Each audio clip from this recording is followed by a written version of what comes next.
6. On December 10th, Kentucky gets a new governor. Andy Beshear's administration will take over after winning a tight election. We've heard his promises on the campaign trail, but now will he be able to deliver on them? LEX 18's political reporter Carolina Buchuk sat down with the governor-elect in a one-on-one interview, and that's tonight's big story at 6. Independence. People know him as Attorney General. That it is protected First Amendment speech. And as a candidate on the campaign trail. One day to determine the next 30 to 40 years in this state. But 2 weeks from today, they'll know him as Governor Andy Beshear. Thank you all so much.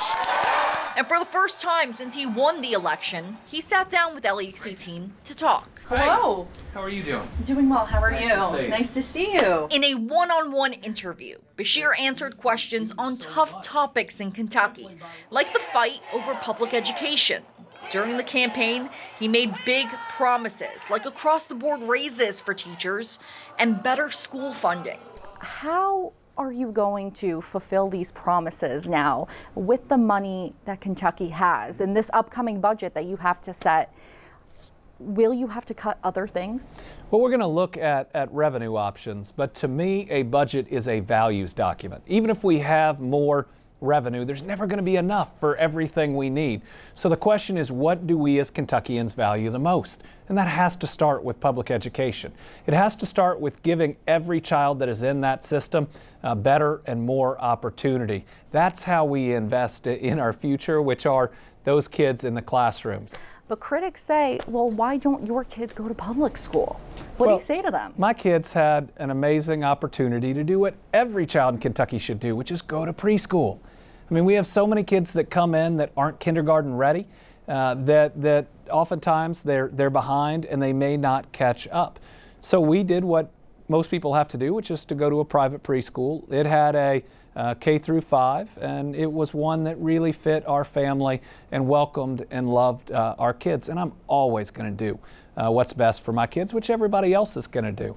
But my son will be going to a public middle school next year. I pay my property taxes every single year happily, and I am a huge supporter of public education. And when it comes to public education and other topics, Beshear is hoping to have a positive working experience with lawmakers, the majority of whom are Republicans. But the question is, will that work out? What happens if you guys go in two separate directions? For example, let's take the pension system as an example. What if a pension reform bill is passed and you don't agree with it?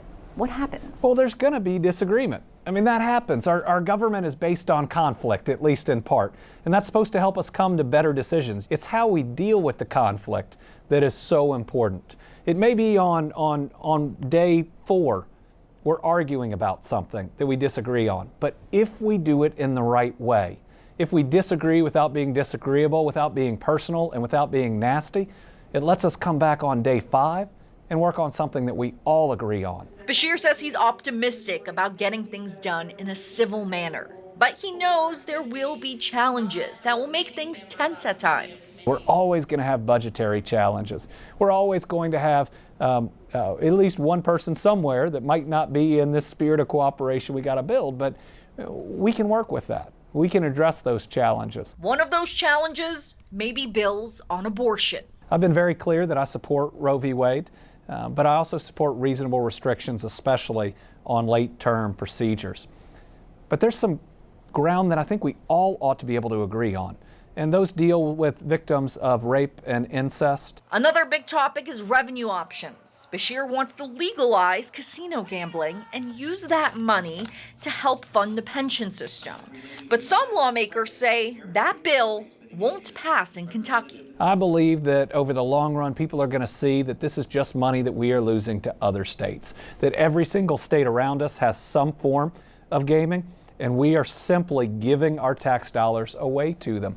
And by not doing it, we're going to face harder decisions. Decisions that will be his on December 10th. In Frankfort, Carolina Buchuk, LEX 18 News. And you can catch that full interview. Just head to our website, lex18.com.